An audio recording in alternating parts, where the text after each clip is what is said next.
I was halfway through reheating last night's dinner when my phone buzzed. A notification. Instagram.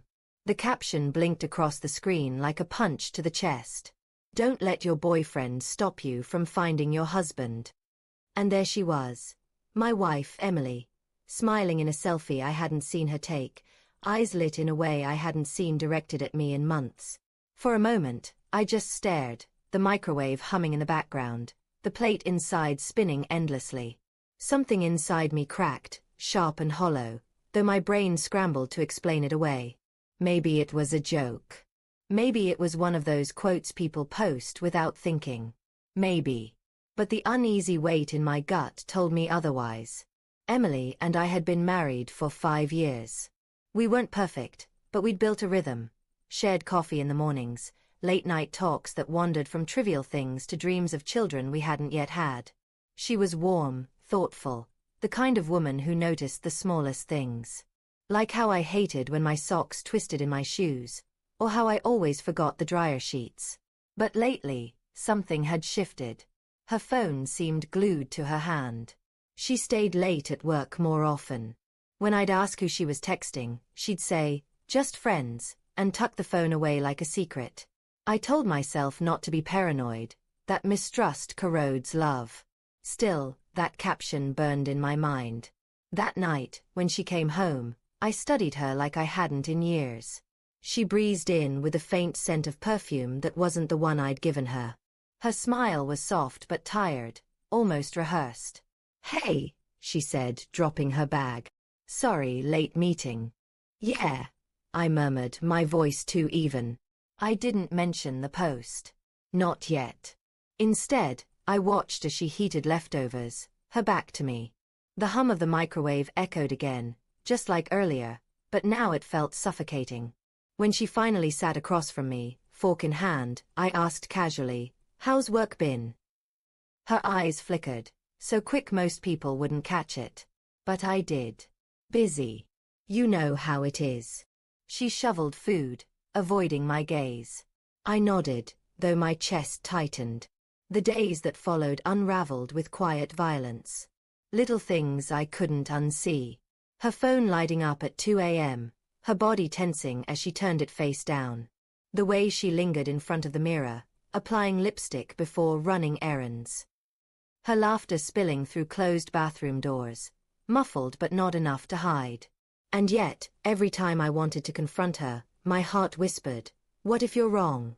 What if you ruin everything by not trusting her?" So I swallowed it. I smiled when she smiled. I kissed her goodnight even as my stomach churned. It was a Wednesday when the thread finally snapped. I left work early, an unusual move for me. Something inside urged me home, though I couldn't name it. Maybe instinct. Maybe the quiet prayer that I was overthinking. The apartment was silent when I walked in. Her shoes were at the door. Her bag was on the counter. But she wasn't in the living room, or the kitchen. Then I heard it. Soft laughter, hushed whispers, coming from our bedroom. My blood iced. I moved down the hall, every step heavy, the walls closing in. The door was ajar, just enough. Through the gap, I saw her sitting on the bed, phone pressed to her ear, her face lit up with a glow I hadn't seen in months. She whispered, "I can't wait to see you again." He has no idea. My lungs forgot how to breathe. I backed away before she noticed. Sat in the dark living room, the hum of the fridge filling the silence. When she finally emerged, startled to see me home, she plastered on a smile. "Hey, you're early," she said too brightly. "Who were you talking to?" My voice came out calm, too calm. Her eyes widened. "Just Sarah. From work." I held her gaze. "Say her name again. Like you believe it." Her lips parted, then closed. Silence stretched, thick and unbearable. And in that silence I knew. We didn't fight. Not then. Instead, I asked questions, simple, pointed, and she answered in half-truths, her words unraveling like threads pulled from a sweater. At first, she insisted it was just someone she talked to, that nothing physical happened. But as I pressed, Her defenses crumbled. His name was Mark. A co-worker. It started with harmless texts, then drinks after work, then weekends she claimed were spent with friends. Her voice shook as she admitted it, tears running down her face. I didn't mean for it to happen. I just felt alive with him in ways I hadn't in so long. Alive. The word lodged in me like glass. What did that make me? Dead weight. The days that followed were a blur of numbness and fire. At work, I stared at my computer without seeing it. At night, I lay awake, every detail replaying like a cruel movie. The perfume. The laughter. The caption. Friends told me to leave. My mother's voice on the phone cracked when she said, "You deserve better." But it wasn't that simple. My love for her hadn't vanished. It clung stubbornly, twisting around my grief. And there was the part of me that hated myself, for not noticing, for not being enough, for still wanting her despite it all. One night, weeks later, I sat across from her at the kitchen table. The silence between us was vast, broken only by the tick of the clock. "I need to know," I said quietly, "if you ever really loved me. Or if I was just the wrong man holding the right place in your life." Her eyes filled, but she didn't look away. "I did love you.